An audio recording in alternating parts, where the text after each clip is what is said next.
The smell of burnt coffee is what I remember most from that morning. Not the silence. Not the way the hallway light caught the gap under the guest room door at 3 in the morning. Not the sound, soft, unmistakable, the kind of sound that rewires you from the inside out the second you understand what you're hearing. No. What I remember is coming downstairs afterward, hands shaking, sitting at my own kitchen table, and staring at a coffee mug that had gone cold while I was upstairs discovering that my marriage was a lie, my sister was a lie, and the man sleeping in my bed had been lying to me since before I ever said the words, I do. My name is Nora Callahan. I was 41 years old, the owner of a small floral design business, a mother of one beautiful 9-year-old boy, and I believed, the wife of a faithful man named Garrett. I believed a lot of things. Here is what I know now. The most dangerous kind of betrayal is not the loud kind. It is not the lipstick on the collar, the late-night text you accidentally see, the credit card statement that doesn't add up. The most dangerous kind of betrayal is the kind that has been carefully, lovingly, patiently built around you like a house, so that by the time you realize you are trapped inside it, every wall looks like it was always supposed to be there. Garrett built that house, and Dessa helped him furnish every room. Before we dive deeper, let us know in the comments where you're watching from.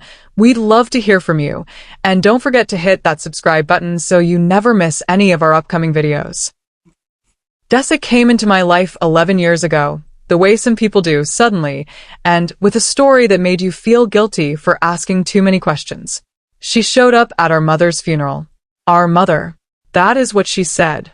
She stood at the grave in a charcoal coat, crying in the quiet way of someone who had practiced grief, and when I approached her, because she was alone, and I was not the kind of woman who could walk past a person crying alone at a graveside, she looked at me with eyes the color of river water and said, I think you might be my sister. She had documents. A letter our mother had apparently written and never sent, an old photograph of a younger version of the woman we had just buried, and a date of birth that placed Dessa as the child of a relationship our mother had before she met my father. A relationship no one in our family had ever spoken of. I was grieving. I was raw. And Dessa was standing right there, handing me a piece of my mother I had never known existed. I did not hire a DNA test. I told myself it was because the documents were convincing. I told myself it was because the timing would have felt cruel. Who demands a blood test at a graveside? But looking back, I think the real reason was simpler than that. I was lonely in a way I had not yet admitted to myself. My marriage to Garrett was 3 years old. Our son Micah had just turned 2, and something between Garrett and me had already begun to quiet in the way that scares you, but that you refuse to name. Dessa felt like a gift. She became my closest friend within a year. Not the kind of close that happens fast and burns out, the slow kind. The kind where someone learns the geography of your life so thoroughly that you forget they were ever a stranger. She knew which shelf I kept the good wine on. She knew that Garrett liked his eggs over easy on Sundays. She knew that Micah called his stuffed rabbit Bun Bun, and that he would not sleep without it. She knew everything. And I now understand that knowing everything was the entire point. Asterisk, stay with me, because what I found in that guest room drawer is the part of this story that nobody saw coming. Not even me. Asterisk. When Dessa called me in late March of last year, her voice had the specific texture of someone trying to sound calm and failing. I felt something tighten in my chest before she even finished the sentence. She had lost her apartment. Her landlord had sold the building. She needed somewhere to stay just for a few months while she sorted out a new place. Of course I said yes. She was my sister. That was what sisters did. Garrett said yes too. He said it quickly, almost before I finished asking. And I remember noticing that, the speed of it, the way he nodded and said, of course, absolutely, she should stay as long as she needs, and then went back to watching television. I noticed it, and I filed it somewhere I didn't look, the way you do with things that make your stomach move in a direction you're not ready to follow. Dessa moved in on a Saturday in April. She brought 4 boxes, 2 suitcases, and a small cactus she said she'd had for 7 years. She set up the guest room in an afternoon. That evening, the 3 of us ate dinner together, and Garrett made his good pasta, the one he only made when he wanted to impress someone, and Dessa laughed at his jokes in a way that I had started to realize I no longer did. The weeks that followed were pleasant in a surface way. Dessa helped with Micah's school drop-offs when my business got busy. She and Garrett would sometimes stay up after I went to bed, talking in the kitchen. I could hear the low murmur of voices through the ceiling, and I told myself this was fine. These were two people I loved. Of course they got along. But there is always a but. Asterisk, here's where I need you to pay close attention, because what I'm about to tell you is not what happened next. It's what I found out had already been happening for years before Dessa ever knocked on my door. Asterisk. The night I stood outside that guest room door, I had gone downstairs for water. That was all. Micah had woken me at midnight asking for his bun, which had fallen behind his headboard, and after I settled him back to sleep I was thirsty and the house was dark and quiet, and I walked past the guest room, and the door was not fully closed. I didn't hear anything scandalous. Not at first. What I heard was Garrett's voice, low, almost a whisper, saying her name. Dessa. Just that. And then a laugh from inside. Her laugh. Unmistakable. The one that curled up at the end like a question. Garrett was not in our bedroom. I stood in that hallway for what felt like an hour, but was probably 40 seconds. And then I went downstairs, sat at the kitchen table, and let the coffee go cold. I did not scream. I did not pound on the door. I did not confront them that night, or the next morning, or the morning after that. I want you to understand this part of me, because I think it is the part of this story that will either make sense to you immediately or not at all. I am not a woman who acts on what she feels before she understands what she knows. I grew up in a house where emotions got people hurt, where the woman who screamed first always lost. My mother taught me, not in words, but in example, that the most powerful thing a woman can do in a crisis is go very, very still. So I went still. But first, before I tell you what I found, I need to tell you about a Tuesday afternoon, 3 days after the hallway. I was sitting at the kitchen table going through invoices for the business, and Micah came home from school and dropped his backpack by the door the way he always did, kicked off his shoes the way I was always asking him not to, and climbed up into the chair beside me. He pulled out a drawing he'd done in class, a house, for figures standing in front of it, all different sizes, all holding hands. He pointed to the smallest one and said, "That's me." Then he pointed to the tallest and said, "That's Daddy." Then the figure beside Daddy. "That's Aunt Dessa." And then he pointed to the last figure, set slightly apart from the others, closer to the edge of the paper, and said, "And that's you, Mommy. I put you on the side because you're always the one who holds everything together." He said it the way 9-year-olds say things, simply, without understanding what they're handing you. He went to get a snack and left the drawing on the table in front of me. I stared at that picture for a long time. He had drawn me on the outside of his own family. Not because he loved me less, because he had watched me, every day of his life, standing at the edges of things, making sure they didn't fall apart.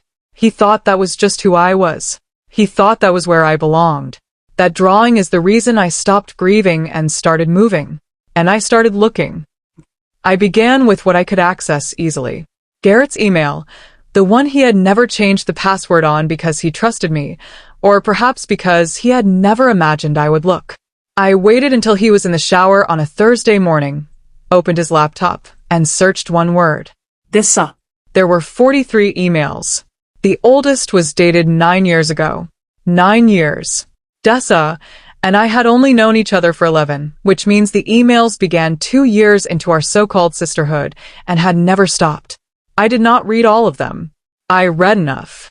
Enough to understand that this was not an affair that had started when Dessa moved in. This was an affair that Dessa had moved in to continue. The lost apartment. There was an email, dated 6 weeks before her call to me, in which Garrett wrote, "Asterisk, it's time. Tell her the landlord story. She'll say yes. She always says yes to you. Asterisk. She always says yes to you." I sat with those words for a long time. And then I found the other thing. The thing that cracked the floor open underneath me. Asterisk, what I found next is the reason I stopped grieving and started planning. Because what I discovered wasn't just about a cheating husband. It was about who Dessa actually was, and what that meant about every single year I had believed she was my family. Asterisk. Tucked in the same email thread, buried under months of messages I had to scroll past, was a conversation that had nothing to do with love and everything to do with architecture. Garrett asking Dessa how the documents had held up. Dessa reassuring him that I had never questioned them. Garrett writing, "And I am not going to let myself soften this for you. Asterisk, good. If she'd run the DNA, the whole thing falls apart. The letter was the riskiest part. You did well." Asterisk, the letter. The letter from our mother that Dessa had produced at the graveside. The letter that had made me weep and reach for a stranger's hand and call her family. Garrett had written it. There was no shared mother. There was no secret relationship from before my parents' marriage. Dessa was not my sister in any biological or legal sense. She was a woman Garrett had met 4 years before I did, a woman he had been in a relationship with when he met me, a woman he had apparently been unwilling to fully leave, and so instead of leaving either of us, he had engineered a way to keep us both. He had constructed an identity for her, a family history, a grief. He had handed me a sister at my mother's actual funeral. Let me say that again, because I need you to feel the weight of it. My mother died. I stood over her grave in the worst pain of my life. And Garrett, the man I had married, the man I had built a home with, the man I would go home to that evening and allow to hold me while I cried, had arranged for a woman he was sleeping with to approach me at that graveside, armed with a forged letter, and insert herself into my life as my family. He did not do it out of cruelty.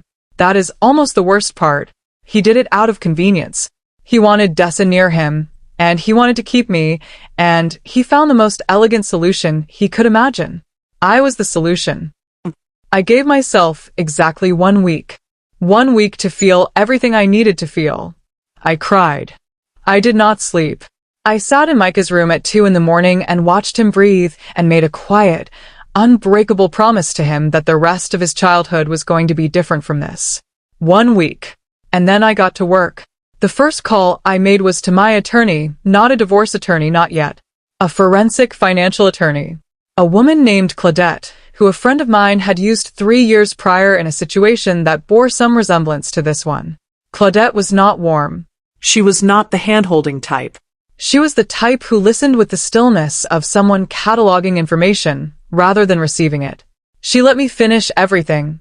Every detail, every email, every memory of a hallway I wished I'd never stood in. And then she asked exactly 4 questions. 4. And then she said, "Don't move a single asset and don't tell him anything. Not yet." I didn't. What I did instead was something I had never done in 14 years of marriage. I paid attention. Not the soft, ambient attention of a woman who trusts her home, but the sharp, recording attention of a woman who has stopped trusting it and needs to understand exactly what she has been living inside. I started noticing everything. The way Garrett's phone screen tilted slightly away from me when he checked it at the dinner table. The way Dessa always seemed to find a reason to linger in whatever room Garrett was in. The way the two of them would fall into silence the moment I walked into a room. Not guilty silence, not scrambling silence, but the practiced silence of 2 people who had been managing the timing of conversations for years and had gotten very good at it. They were fluent in each other.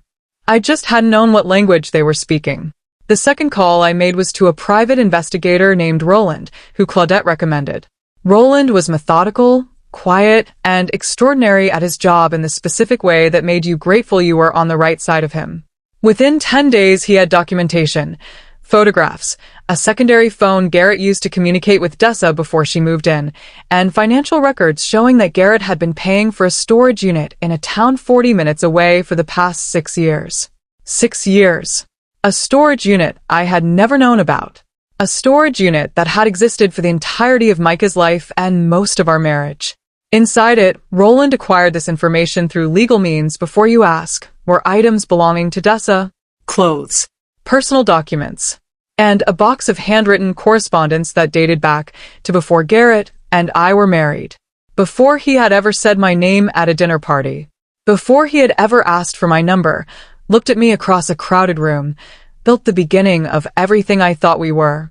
Dessa had been there first, and she had never actually left. Garrett had never ended things with her. He had reorganized them. I was the wife, the structure, the home, the legitimacy. Dessa was the constant, The thing he kept in a locked room 40 minutes away, surrounded by clothes and letters, like a life he wasn't ready to give up and wasn't brave enough to choose. Between the two of us, he had somehow managed to feel whole.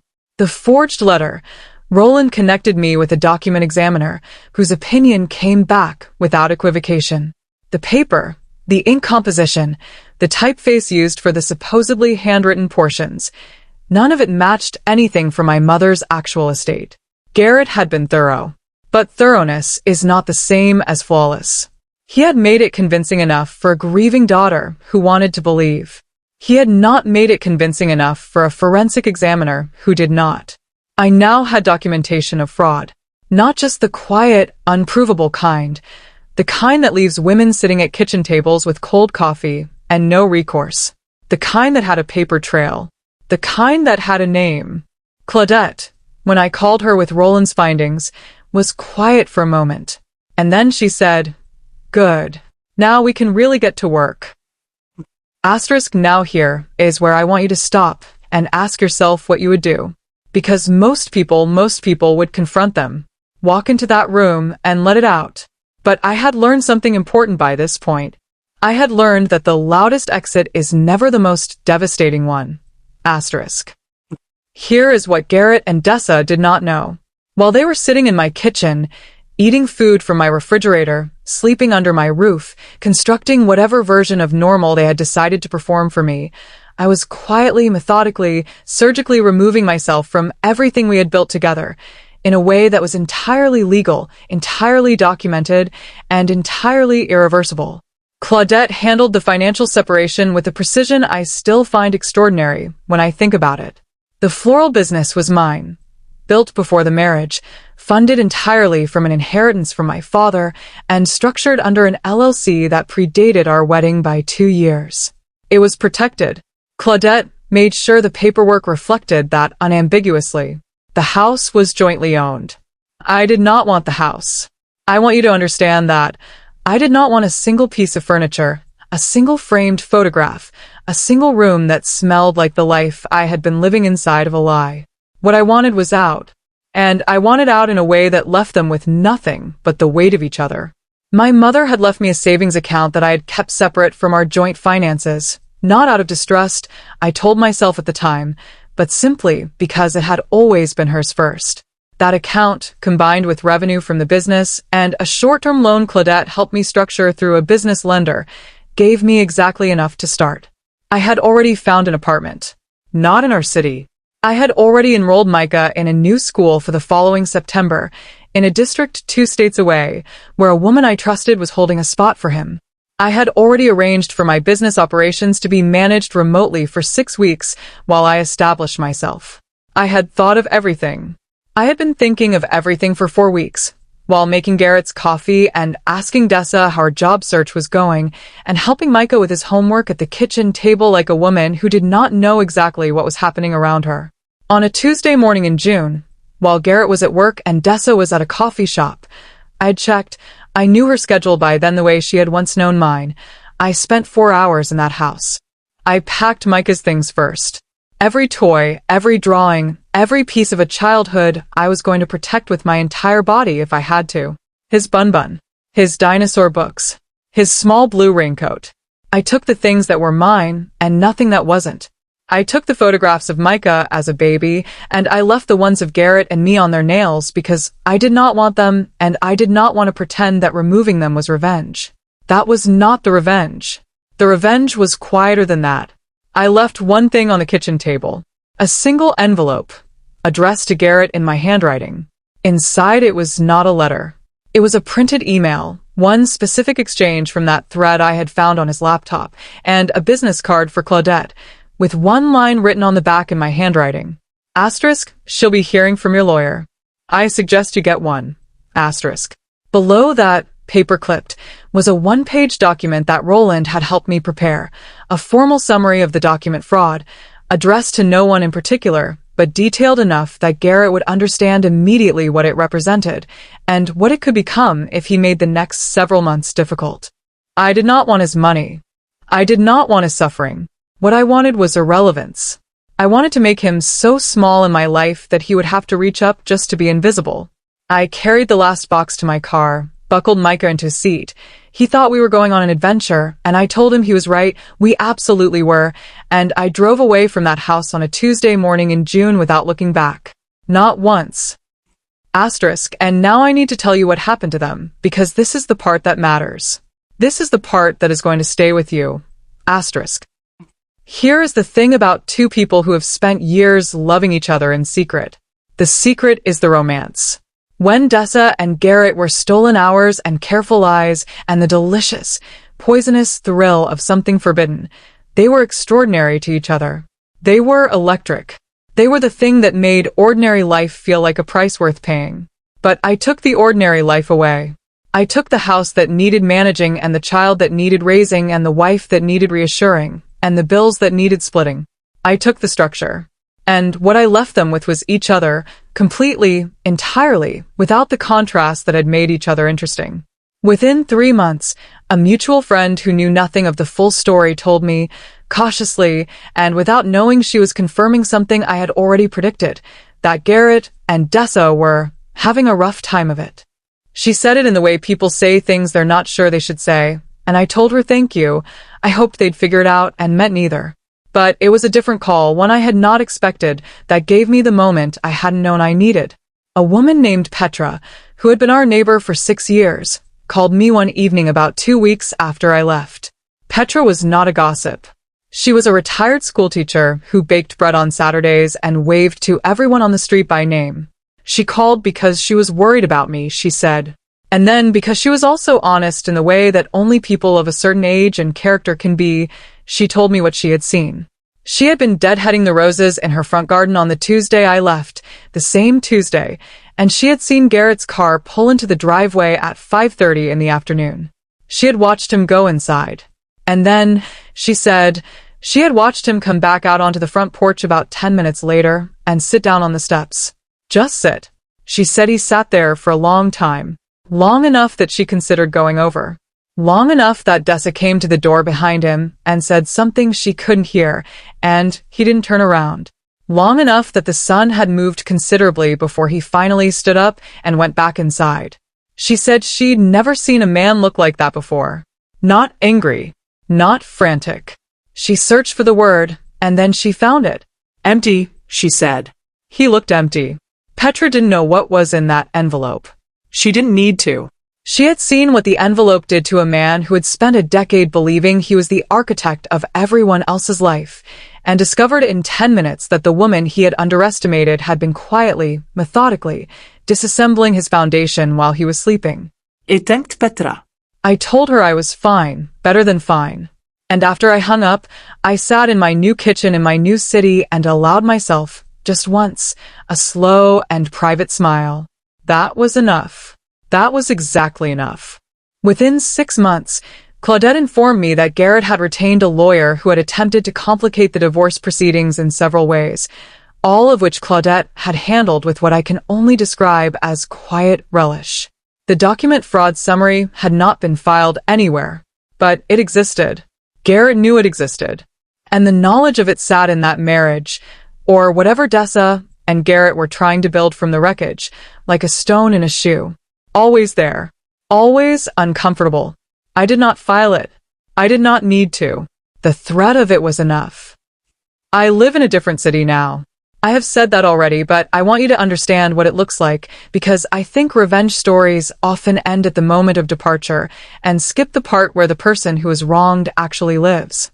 My business is growing.